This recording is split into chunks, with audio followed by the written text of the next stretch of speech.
ግን ምእመናን ምን አይነት ትዕግስተኛ እንደሆነ ይሄን አምላካችንን ላሳያችሁ። 4 ፋሲካዎች አክብረዋል። በመጀመሪያው ፋሲካ ነው የዮሐንስ ወንጌል ምዕራፍ 2 የሚጀምረው። አራተኛው ፋሲካ ደግሞ ማቴዎስ ወንጌል ምዕራፍ 21 ላይ ነው። ጽድቅ አይደለም ንግድ፣ አምልኮ አይደለም ገበያ፣ እግዚአብሔር አይደለም ወርቅ፣ ትኩረታቸው እዛ ላይ ነበር። እስመ ዘመነ እንስሳ አለፈ፣ የእንስሳት ዘመን አለፈ። በዚህች ርዕስ ጥቂት ደቂቃ እንማራለን። ይህ ሳምንት ጌታችን መድኃኒታችን ኢየሱስ ክርስቶስ ቤቴን የጸሎት ቤት ይባላል፣ እናንተ ግን የንግድ ቤት አደረጋችሁት ብሎ ቤቱን ያጸዳበት ሳምንት ነው። ለምንድን ነው ቤቱን ማጽዳት ያስፈለገው? ምን ገጥሞ ነው ቤቱ የተበላሸው?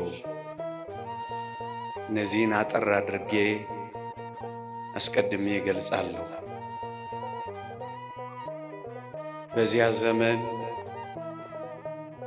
በምኩራብ የነበሩ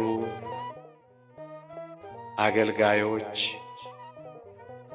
ሌዋውያን፣ ካህናት፣ ሊቃነ ካህናት የአምልኮውን ቦታ የንግድ ቦታ አድርገውት ነበረ። ከአምልኮ መፈጸሚያ ቦታነት ወደ ንግድነት ወደ ገበያነት ቀይረውት ነበረ።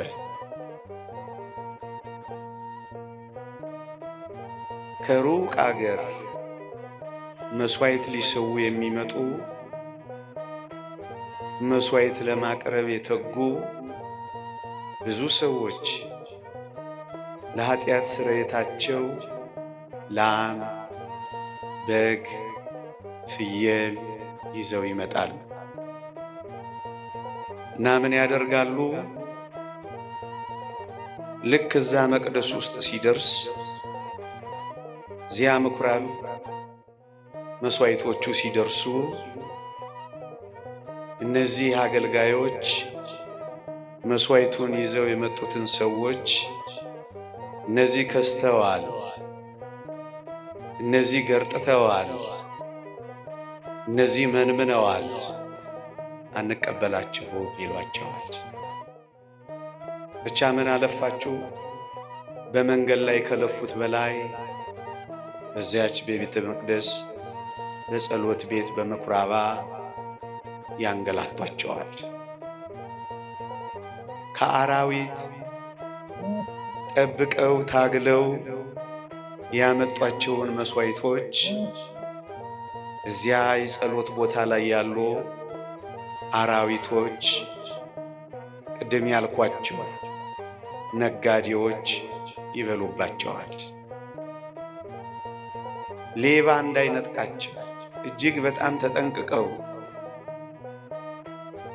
ለመስዋዕት ያመጧቸውን ምኩራብ ውስጥ ቤተ መቅደስ ውስጥ ያሉ ሌቦች ደግሞ እንደገና ይዘርፏቸዋል።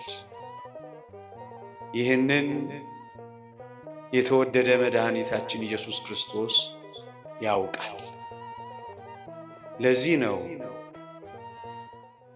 ይህንን የፋሲካ በዓላቸውን የአይሁድ ፋሲካ ብሎ የጠቀሰው። በዓላቸውን ጠልቶታል። ልብ በሉ፣ የእግዚአብሔር ፋሲካ ነበር የሚባለው። አሁን ግን የእግዚአብሔር መሆኑ ቀረና የአይሁድ ፋሲካ መባል ነው የተጀመረው።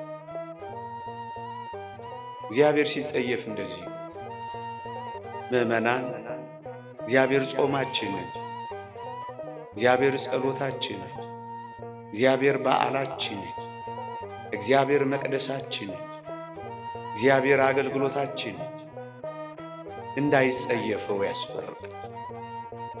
ምዕመናን እግዚአብሔር የኔ ነው ይላል እንጃ። በዚህ ዘመን ያለንን አገልግሎት እግዚአብሔር የኔ ነው ይለዋል?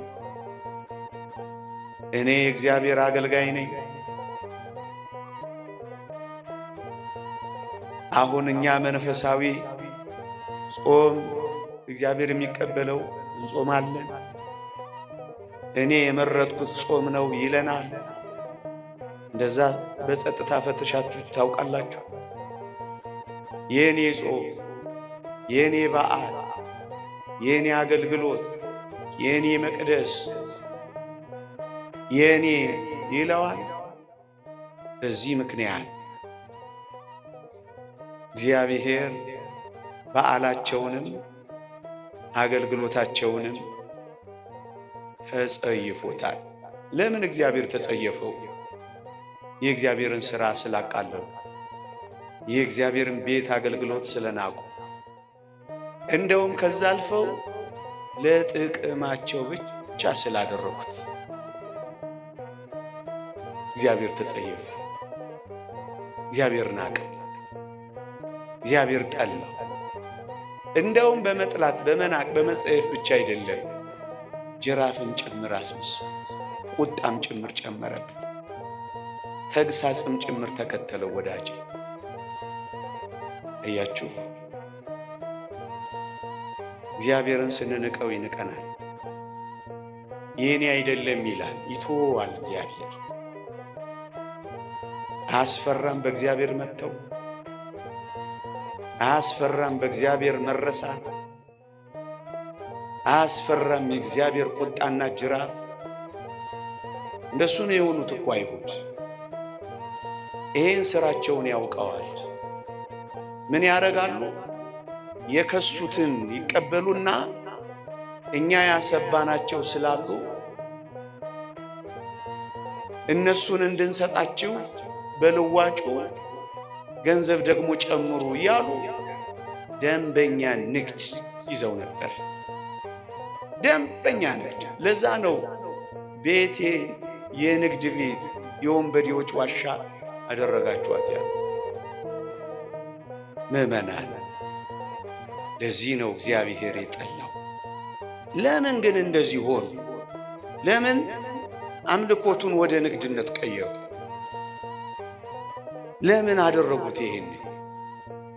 ቅዱሳት መጻሕፍት ምን ይላሉ መሰላችሁ? አይሁድ ምልክቱን ብቻ እንጂ ሕይወቱን አልያዙትም ነበር ይላሉ። ለምልክቱ በዓሉን ያከብራሉ። ለምልክቱ መስዋዕት ይሰዋሉ። ለምልክቱ ቤተ እግዚአብሔር ይመላለሳሉ። ለምልክቱ ያገለግላሉ። ሕይወቱ ግን የላቸውም። ሕይወታቸው ንግድ ነው፣ ኑሯቸው ግን አስመሳይነት ነው። ምልክቱን ይዘዋል፣ ወደ ሕይወቱ ግን አልደረሱም። ወገኖቼ እግዚአብሔር የጠላው ይሄንን ነው። ምዕመናን አንዳንዴ እኛም እንደዚህ እንሆናለን። ምልክቶቹ አሉ፣ በእውነት ደስ እንላለን፣ ግጥም ብለን በዓል እናከብራለን። ሕይወቱ ግን ይጠፋናል። አንዳንዴ ጠባ ለኪዳን ደግሞም ለጉባኤ እንገሰግሳለን። የዚህ ሁሉ ጥቅምና ረብ ፋይዳ የሕይወት ለውጥ ግን እናጣለን። ሕይወቱ አይኖረንም፣ ምልክቱ ብቻ ይኖረናል። እሱን ነው እግዚአብሔር የጠላው ወገኖች። እኔና እናንተስ ካል ምልክቱ ብቻ ነው ያለው፣ ሕይወቱም ጭምራል። እንደውም ቅዱስ ቄርሎስ ምን ይላል? መንፈሳዊነት የሌለው ልማድ ብቻ አድርገውታል ይላል። ለዚህ ነው እግዚአብሔር የጠላው። እዩ፣ ካህናቱ የነቢያቱን ትምህርት አንቀበል ብለዋል። በፍጹም ከእግዚአብሔር ቃል ርቀዋል። የእግዚአብሔር አይመስሉ። ያ ሰባኪ እንደተናገረው እግዚአብሔርን የማያውቁ የእግዚአብሔር ሰዎች እንዳለ አንዳንዴ እኛም ጋር እኮ እንደዚህ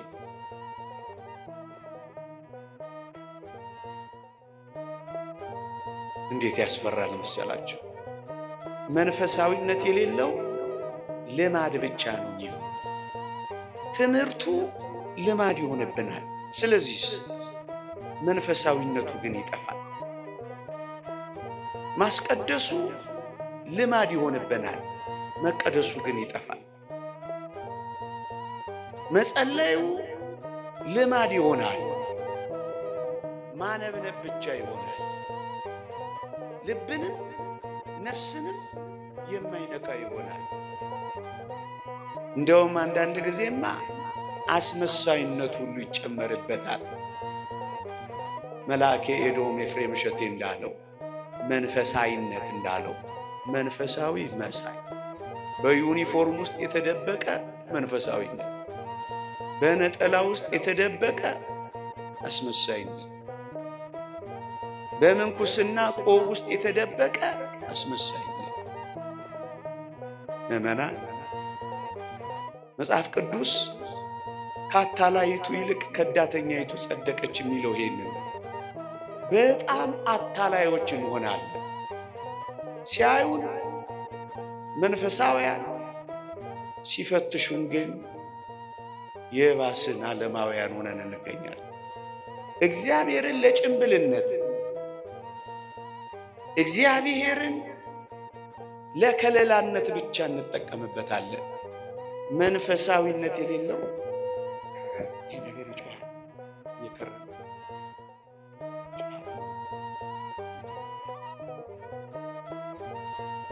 መንፈሳዊነት የሌለው ልማድ ብቻ ስላደረጉት እግዚአብሔር ተጸየፈው፣ እግዚአብሔር ጠላው።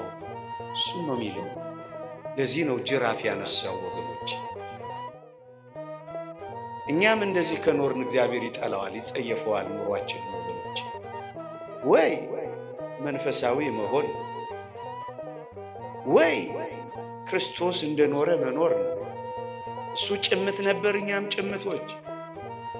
እሱ የዋህ ነበር፣ እኛም የዋሆች። እሱ ትሁት ነበር፣ እኛም ትሁታን። እሱ ጸጥተኛ ነበር፣ እኛም ጸጥተኞች። ወይ እንደሱ መኖር። ምእመናን፣ አስመሳዮችን አይሁድ እንደሱ ነው የሆኑት። ለዚህ ነው የጠላባቸው፣ በማስመሰላቸው ነው የጠላባቸው፣ ጅራፍ ያነሳባቸው። ለዛ ነው ይመስላል ግን አይደለም። ስለዚህ ጅራፍ አነሳ ጌታችን። ለዚያ ነው የተቆጣባቸው።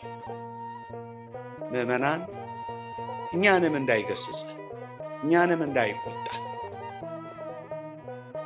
አስመሳይነት ሳይሆን ሕይወቱን መኖር መጀመር አለብን። ልማድ ብቻ ሳይሆን ጠለቅ ያለ ሕይወቱንም መጀመር መቻል አለብን። እሱን ስናደርግ ነው ከእግዚአብሔር ተግሳጽ የምንወጣው። የተወደዳችሁ ክርስቲያኖች፣ ጥቂት ነገሮችን ለመናገርና ለማብራራት በጎችን፣ ላሞችን እና ርግብን ክርስቶስ አስወጥቷቸዋል፣ አባሯቸዋል። ግን ምእመናን ምን አይነት ትዕግስተኛ እንደሆነ ይሄን አምላካችንን ላሳያችሁ። 4 ፋሲካዎች አክብረዋል። በመጀመሪያው ፋሲካ ነው የዮሐንስ ወንጌል ምዕራፍ 2 የሚጀምረው። 4ኛው ፋሲካ ደግሞ ማቴዎስ ወንጌል ምዕራፍ 21 ላይ ነው። በአራቱም ፋሲካ ክርስቶስ ታግሷቸዋል። ምን አይነት ፍቅር እንደሆነ እስኪ እዩት። እግዚአብሔርን እየደጋገሙ ሲበድሉ እንዴት እንደታገሳቸው እዩ። በመጀመሪያው በመጨረሻው እዚሁ ተግባር ላይ ተጠምደዋል እነዚህ ሰዎች። ምንም ለውጥ ለማሳየት እንኳን አልፈለጉም። ለዚህ ነው ተግሳጹን ያመጣባቸው። ወገኖቼ አንዳንዴ እኛም እንደዚሁ እንሆናለን። ለከርሞ ያው፣ አምናም ያው፣ ዘንድሮም ያው፣ የሚቀጥለውም ያው፣ ለውጥ የሌለው። ያኔ ነው ጅራፍ ያነሳው፣ ያኔ ነው የምር የገሰጸው። አንድ ሁለተኛ በጣም የሚደንቃችሁ ሰዎቹን አይደለም ያባረረው፣ መስዋዕቱን፣ ለመስዋዕት የሚቀርቡትን ነው ያባረረው ክርስቶስ። ለምን ካላችሁ ወይ ዋናው ማሳየት ማስተማር የፈለገው ርዕሴ ላይ ነው ማርፈው። እስመ ዘመነ እንስሳ አለፈ፣ የእንስሳት ዘመን አለፈ። አሁን የሚሰዋ በሬ፣ አሁን የሚታረድ በግ አይደለም። ነዋ በግዑ ዘእግዚአብሔር ዘያትቱ ያሴስል ኃጢአተ ዓለም፣ የዓለምን ኃጢአት የሚያስተሰርይ በግ ስለመጣ በጎች ምን ያደርጋሉ? መልእክቱ እሱ ነበር። የላሞችና የጊደሮች ደም ጊዜያዊ ስርየትን ስጋን ከመቀደስ ያላለፉ እነዚህ መስዋዕቶች ምን ያደርጋሉ? አሁን ግን ስጋንም ነፍስንም ሕሊናንም ጭምር የሚቀድስ እውነተኛ መስዋዕት በግ ስለመጣ እነዚህ በጎች፣ እነዚህ ላሞች፣ እነዚህ ፍሪዳዎች ምን ያደርጋሉ? ጭብጡና መልእክቱ ግን እሱ ነበር። አልገባቸውም እንጂ ቅዱስ ጳውሎስ የኋለኛውን ሊሽር ሁለተኛውን ሊያቆም የኋለኛውን ይሽራል ይላል። አሁን ጌታችን አዲስ ቤተ መቅደስ አንጽቶ ሊሰጣት ነው ለአዲስ ኪዳኗ ቤተ ክርስቲያን። ስለዚህ ቤቱን ያጸዳው። ቤቱ አያስፈልግም አላለም እንዳንዳንዶች። ቤቱንም አፍርሱት መቅደስ አያስፈልግም አላለም እንዳንዳንዶች። መቅደሱን አነጻ፣ ገበታውን ገለበጠ፣ መስዋዕቱን አባረረ። ወዳጄ የተሻረ አለ መስዋዕቱ በክርስቶስ ደም በክርስቶስ ሥጋ መስዋዕቱ ተተክቷል። አሁን እዚህ ቤት ውስጥ በግ አታዩ። አሁን እዚህ ቤት ውስጥ ፍየል አታዩ። የኢየሱስ ክርስቶስ ሥጋና ደም ግን ይሰዋል። አንድ ጊዜ በማቅረብ ተቀድሰናል ይላል። ሁሌ የምንቀደስበት መስዋዕት ሊሰጠን የመጣው እሱን ነው። የእንስሳት ዘመን አለፈ፣ አሁን እውነተኛ መስዋዕት ተተከለ። ያኛው ተሻረ፣ ይሄኛው በአዲስነት ተሰጠ። እሱን ነው የሚያመለክተው። ያባረራቸው ለዛ፣ ያስወጣቸው ለዛ። ቤተ መቅደሱን ግን የአሕዛብ የጸሎት ቤት ትሆናለች ነው ያለው። ቤተ መቅደሱ ውስጥ ባለው ቤተ መቅደስ ነው ይሄንን ያነጸው። ወገኖች የወርቁንስ ገበታ ምን አስገለበጠው ካላችሁኝ፣ አንድ እግዚአብሔር ቃል አንብብላችሁ እንዲህ ይላል። ከአባቶቻችሁ ከወረሳችሁት ከከንቱ ኑሯችሁ በሚያልፍ ነገር በብር ወይም በወርቅ ሳይሆን ነውርና ድፍ እንደሌለው እንደ በግ ደም በክቡር የክርስቶስ ደም እንደተዋጃችሁ ታውቃላችሁ ይላል። በወርቀ ደሙ ዋጅቷችኋል። ስለዚህ አሁን ወርቅ ምን ያስፈልጋል ብሎ ገበታውን ገለበጠው። ከወርቅ በላይ የሆነ መስዋዕት ክርስቶስ ስለመጣ ወርቅ አሁን ምን ያደርጋል? በብር ወይም በወርቅ ሳይሆን ነውር እድፍ በሌለው በጌታችን ደም የምንድንበት ዘመን ስለመጣ ወርቁንም ገለበጠባቸው። ክርስቶስ እያሳየ ያለው ይሄ ነው። እነሱ ግን አልገባቸው። እነሱ ሙጭጭ ንግድ ላይ፣ እነሱ ሙጭጭ ወርቃቸው ላይ።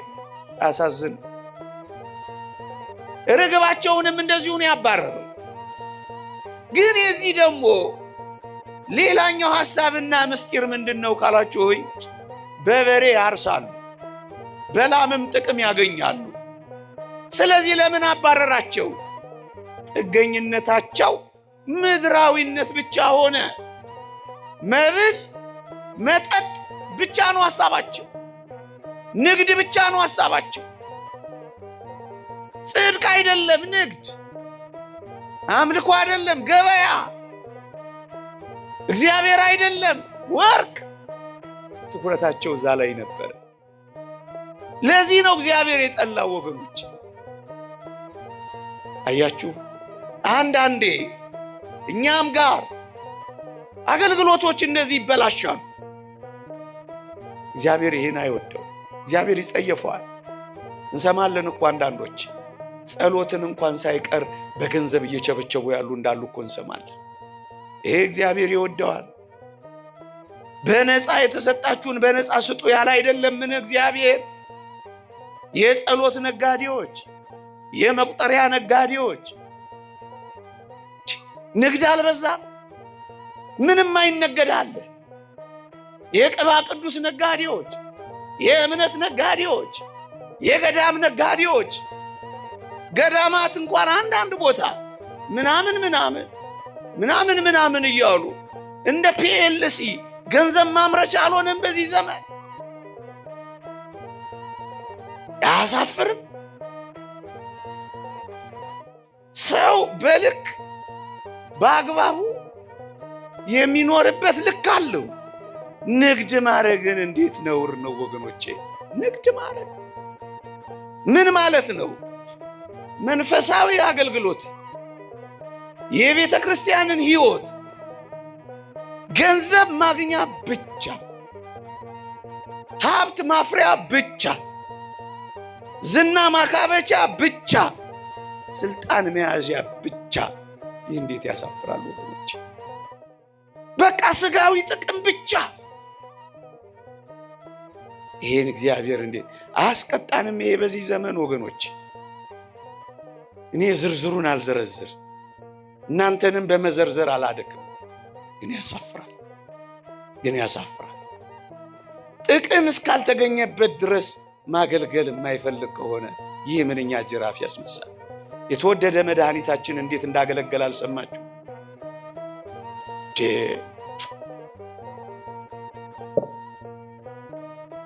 ከማንም ጥቅም ሳይፈልግ፣ ከማንም እዚህ ገባ የሚባል ስጦታ ሳይፈልግ ነው እኮ ያገለገለው። ምንም ነገር ወገኖቼ፣ ምንም የሌለው ቅዱስ ጴጥሮስ ጋር አገልግሏል። ክርስቶስ ቤቱ ገብቶ መካከለኛ የሚባል ያቀረበው ያለቀበት ዶኪማስ ጋር አገልግሏል። ክርስቶስ 4 እጥፍ ልካስ ልመልስ ያለ ዘኬዎስ ጋር ኢንቨስተር የመሰለም ጋር አገልግሏል ክርስቶስ። የተወደዳችሁ ክርስቲያኖች እንደዚህ ነው ክርስቶስ ያገለግል። ከማንም ጥቅም ሳይጠብቅ፣ ከማንም ሳይፈልግ አገልግሎት ማለት ይሄ። ከዚህ ይልቅ ቅድም ያልኳችሁን ብቻ ጥቅም አድርጎ ንግድ ነው የሚሆነው። እግዚአብሔር ይጸየፈዋል። ምን ያህል ባገኘ ነው ብሎ አስልቶ ሂሳብ ሰርቶ መኖር፣ ይሄ ከአገልግሎት የሚጠበቅ አይደለም። እሱን ነው የሚለው። ይልቁንም የሚያገለግል አሁን እውነተኛ እረኞች፣ እውነተኛ አገልጋዮችን እንኳ አይተናል በመጽሐፍ። ከለምለም መስክ አሰማርቶ፣ ከሚያምረው ግጦሽ ነጭቶ፣ ከዛፍ ጥላ ስር አሳርፎ፣ ከንጹህ ውሃ ቀርቶ በጎቹን ነው የሚንከባከበው። ለበጎቹ ራሱን አሳልፎ ነው የሚሰጠው። ክርስቶስ እንደዚህ ሆኖ የመጣ እረኛ ነው። ለዚያ ነው እነዚህን እረኞች የገሰጸው። ከእጆቻቸው አስጥላቸዋለሁ ያለው። ዛሬም ከእንደነዚህ ነጣቂ እረኞች እግዚአብሔር ልጆቹን በነጠቀልንማ። በእውነት ምዕመኑን የሚያስጨንቁ ገንዘብ ካላመጣ ማይፈልጉ ጌታ ያስጨንቁ።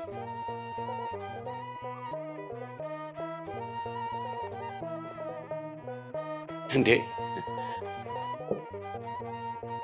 አንዳንዴ ይቀየራል። በእኛም ዘመን ጅራፍ እንዳይመጣ ያስፈራል። አገልግሎትን ከጥቅም ጋር ብቻ ሲያያዝ ያስፈራል። ጥቅም ካላገኘ ማያገኝ በነፃ የሚሰጠው ነገር የሌለ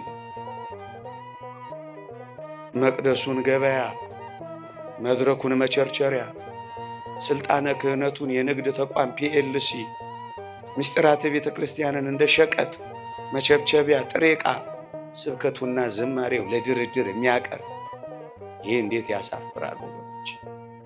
ይሄንን ነው እግዚአብሔር የሚጠላው የሚገስጽ። ጅራፍ አንስቶ የሚገርፍ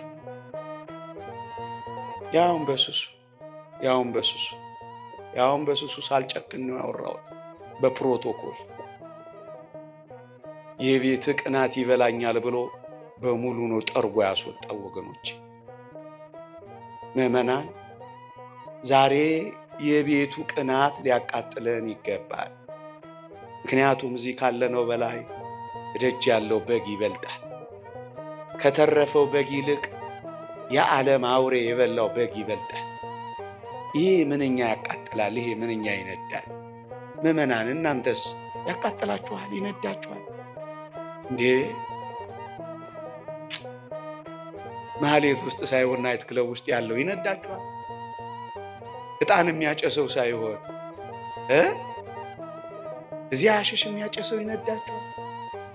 እኛ ጋር የሚመጣው ሳይሆን። አሁን በቀደም እዚህ የሆነ ቀን በዚህ በቦሌ ሳልፍ ነበር። እዚህ በሚሊኒየም አዳራሽ ገና አንድ ፍሬ ሕፃናት ልጆች ናቸው፣ ይጎርፋሉ። ምንድነው አልኩ። ለካ ሌሊቱ ሙሉ ሊጨፍሩ ነው። አያሳዝኑ? እንዴት ያሳዝኑ! ከስተዋል፣ ጠውልገዋል፣ ጠቁረዋል። ከንፈሮቻቸው፣ አይኖቻቸው እንቅልፍ ካጡ በጣም ብዙ ጊዜያቸው እንደሆነ ያሳውቃል። አንጀታቸው ጥብቅ ብሏል። ሱሪያቸው በመከራ ነው እነሱ ጋር ያለው።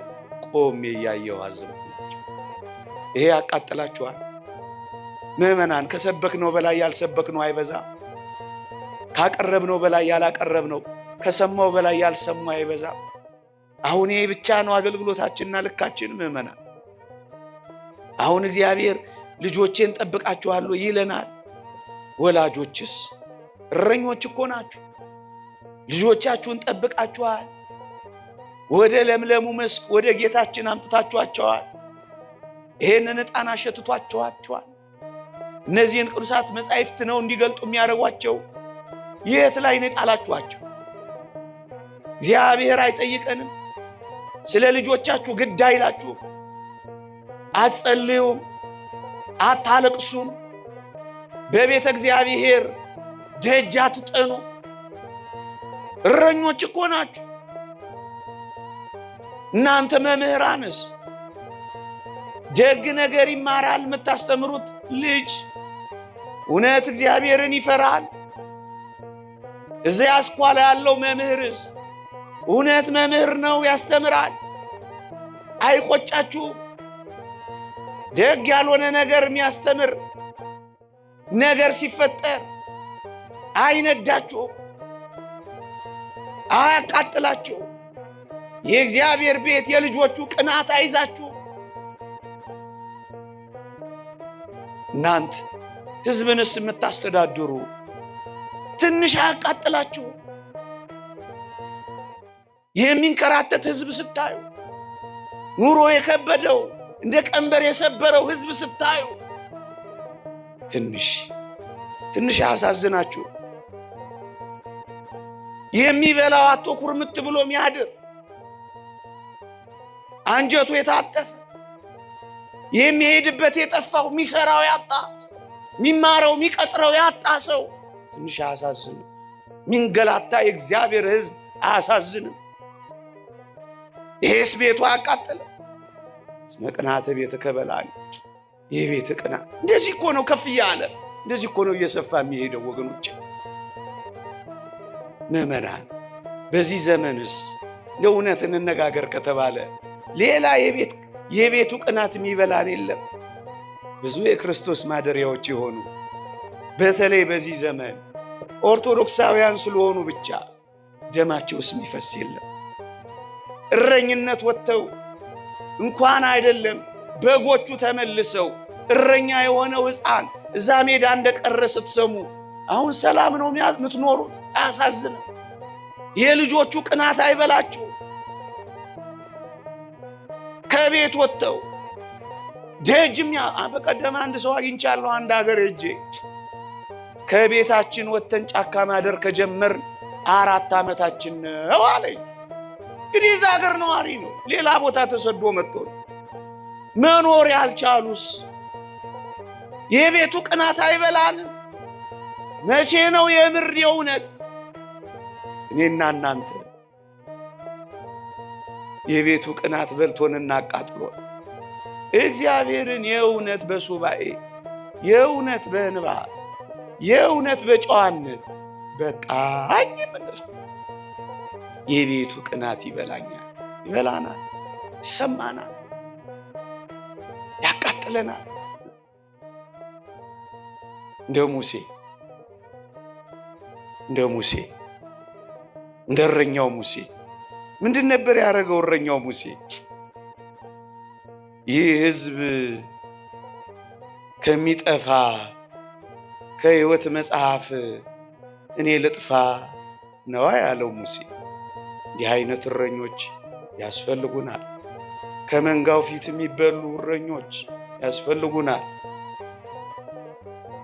ስለ በጋቸው የሚሰው እረኞች በዚህ ዘመን ያስነሳልን እግዚአብሔር ያስፈልገናል። ያላቸውን የሚተዉ ስለ መንጋው የሚኖሩ በመንጋው የሚኖሩ ሳይሆን ስለ መንጋው የሚኖሩ እንደነዚህ አይነት እረኞች ያስፈልጉናል። ሙሴ እንደሱ ነው ያለው። ይህን ሕዝብ ከምታጠፋ ከሕይወት መጽሐፍ እኔ በፈርዖን ቤት ካለው ቅምጥልነት ይልቅ በግብፅ በፈርዖን ቤት ካለው ጊዜያዊ ተድላ ደስታ ይልቅ በበረሃ ከሕዝቡ ጋር መንከራተትን የመረጠ ድሎትን ምቾትን የናቀ እረኛ ሙሴ አይደለም? ደስ እኮ ነው። የሕዝቡ ቅናት የበላው ሙሴ፣ ከሕዝቡ ጋር አብሮ በበረሃ የሚመላ ሙሴ እንደሱ ነው እረኝነት። እና ሰዓት እንዳልወስድ እንዲህ አይነት ዘመን ላይ የቤቱ ቅናት ይበላል ምንም ነገር እንኳን ማድረግ ባንችል ንጹህ ሆነን መጸለይ መፍትሄ ነው ወገኖች። የንጽህና ጸሎት፣ የንጽህና ጾም፣ የንጽህና እጆችን መዘርጋት፣ ንጹህ ሆኖ ማልቀስ እግዚአብሔር ይሰማናል። አንድ ቀን ስለ አንዲት የራሔል እንባ አይደል ሕዝቡን ከእሳት ያወጣው? እግዚአብሔር ይሰማናል ምዕመናን፣ እግዚአብሔር ያየናል ምዕመናን። ስለዚህ እንደ ቀላል ጊዜ አትዩት፣ ግድ የለም። ሌላውና ማስተላለፍ ያለብኝ ግን እንደው የቤቱ ቅናት ሊበላን የሚገባው አሁን ያልኳችሁን ብቻ አይደለም። እኛም እኮ አንዳንዴ ምዕመናን ሕይወታችን ንግድ ብቻ ይሆናል። እውነት እንነጋገር ከተባለ ጽድቅንና መንግሥቱን ከማስቀደም ይልቅ የእግዚአብሔርን ስጦታ ብቻ በማስቀደም መኖር ምንድን ነው? ይሄ እንዲሰጠን ብቻ ነው የምንፈልገው። ልጅ አምጣ፣ ትዳር አምጣ፣ ገንዘብ አምጣ፣ ስራ አምጣ፣ አምጣ አምጣ አምጣ ብቻ አምጣ ብቻ። እግዚአብሔርን ማመስገን፣ እስካሁን ስለሰጠን ማድነቅ፣ አንተ የኔ ስለሆንክ ብቻ ብሎ መመሰል፣ እግዚአብሔርን ስለ ስጦታው ሳይሆን እግዚአብሔርን ስለ ራሱ ብቻ መፈለግ እንዴት ይደንቃል! እንዴት ይደንቃል! ከዚህ ሕይወት ውጪ ግን እግዚአብሔር ሊሰጠን ስለሚችለው ነገር መከተል እሱ ንግድ ነው የሚሆነው፣ እሱ ገበያ ነው የሚሆነው። ካልሰጠን አለመከተል፣ አለማምለክ፣ ከሰጠን ደግሞ መከተል፣ ይሄ ንግድ ነው የሚሆነው። አባቶቻችን እንደሚያስተምሩን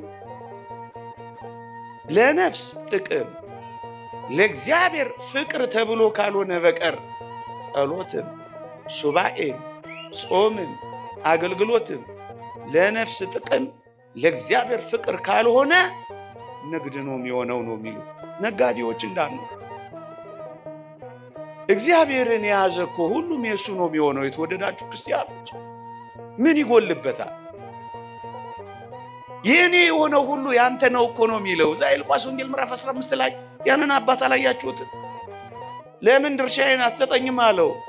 ልጄ ሆይ የኔ የሆነው ሁሉ እኮ ያንተ ነው አለ። እግዚአብሔር ያንተ ከሆነ የእግዚአብሔር የሆነው ሁሉ ያንተ ይሆን የለ። ስለዚህ የእግዚአብሔር የሆነውን ሁሉ ከማሰስና ከመፈለግ ይልቅ ራሱን ሁሉ በሁሉ የሆነውን ሁሉን በእጁ የያዘውን ራሱን አትይዘው። እሱን ለቀህ እሱ የሚሰጥህን ጥቃቅን ነገር ለምን ትፈልጋለህ? ዋናውን ባለጸጋውን እሱን አትይዘው። እሱን ከያዝክ እኮ ሁሉ ያንተ ነው የሚሆነው። ለነፍስ ጥቅም ለእግዚአብሔር ፍቅር ተብሎ ነው የሚደረገው። አለበለዛ ንግድ ነው፣ ገበያ ነው የሚሆነው። ገበያ ነው የሚሆነው። ሙሴ በውሃ ክርክር ምክንያት እግዚአብሔርን ቢያሳዝን እግዚአብሔር ወደ ከነዓን አትገባም አለው። ልብ በሉ፣ ከነዓን እንደማይገባ ሙሴን ነገረው። ግን ሙሴም እንዳረገ ታውቃላችሁ? አገልግሎቱን የቀጠለው። ምክንያቱም ሙሴ እግዚአብሔርን የተከተለው ስለ ከነዓን አይደለም፣ ስለ ራሱ ስለ እግዚአብሔር ነው። ወዳጅ እግዚአብሔርን የምንከተለው ስለ ራሱ ስለ እግዚአብሔር ነው እንጂ ስለ ምንም ነገር አይደለም። ይልቅ ጸሎት፣ ይልቅ ሱባኤ፣ ይልቅ በየገዳማቱ መንከራተታችንን መዞር፣ የበቁ አባቶች ፍለጋ ዙረታችንን ለነፍስ ጥቅም ለእግዚአብሔር ፍቅር እናድርግ። አለበለዛ ለዕድሜ ማርዘሚያ፣ ለንብረቴ መጥቀሚያ፣ ለግዛቴ ማቅኛ፣ ለጠላቴ መጉጃ እያለ የምንጸልየው ጸሎት የምንይዘው ሱባኤ ንግድ ብቻ እንዳይሆን ያስፈራል። ስለዚህ የነፍስ ጥቅም የእግዚአብሔር ፍቅር ላይ ማተኮር፣ እዚያ ሌላው ሁሉ ይመጣል ይጨመራል። በቃኝ እስክትለው፣ አቁም እስክትለው፣ ያዘው እስክትለው ድረስ ያጎርፈዋል። መሸከም እስኪያቅት ድረስ ነቅንቆ ጠቅጥቆ ያሳቅፋል። ንግድ እንዳይሆን ይህ የተሰጠን ሰውነትን በመንፈስ ቅዱስ ጸጋ ሀብት የሆነ የእግዚአብሔር ቤቱ ነን ይላል የእግዚአብሔር ቃል። ማደሪያው ነን እኛ። ይህን ማደሪያውን ሰውነታችን የተወደዳችሁ ክርስቲያኖች የንግድ ቤት እንዳናደርገው፣ የመጣ የሄደ ሁሉ እንዳይሰማራበት። የእግዚአብሔር ማደሪያ ነው፣ የንጽህና ማረፊያ ነው። የርኩሰት ቤት እንዳና ይህ ንግድ ነው። ተግሳጽና ጅራፍ የሚያስነሳው ይሄ ቅድስናን ፍጹም እያደረግን ራሳችንን ከሚያረክሱ ነገሮች እንለይ እንዳለው ቅዱስ ጳውሎስ ቤቱ ነን። ቤቱ ከሆነ ምን እናድርግ? ንጹህ አድርገን እንጠብቀዋል። እግዚአብሔር የሚያርፍበት እናድርገዋል። ወዳጆቼ እግዚአብሔር በዚህ ሰውነት እንዲያርፍ ንጹህ ሆኖ መጠበቅ አለበት። ቤቴ ይለዋል። ቤቱ ነን አላለም ቅዱስ ጴጥሮስ? እሱ ደግሞ ቤቴ ይለዋል። እኔ በእርሱ እሱም በእኔ ያድራል እንዳለው እንዲያድርብን ምን እናድርግ? እናጽደዋል፣ ንጹህ እናርገዋል። የአምልኮት ሕይወት መፈጸሚያ መንፈሳዊ ቤት ለመሆን እንሰራ። ያን ጊዜ እግዚአብሔር በዚህ ሰውነት ያድራላ።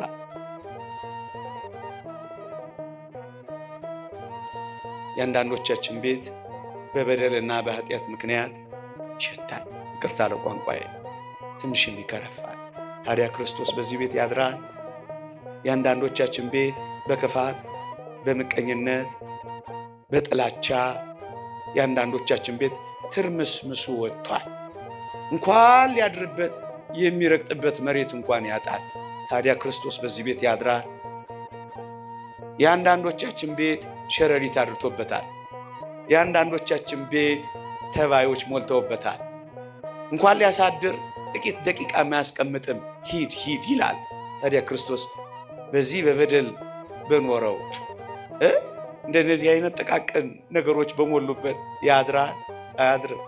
የአንዳንዶቻችን ቤትማ ገና ከደጅ ትልልቅ ውሻዎች ያሰርን ይመስላል። በረዥሙ እንኳን ቤት ውስጥ ሊያስገባ ደጅም የማያስቀርቡ የሚናከሱ ውሻዎች፣ የሚናደፉ እባቦች ያሉበት ይመስላል።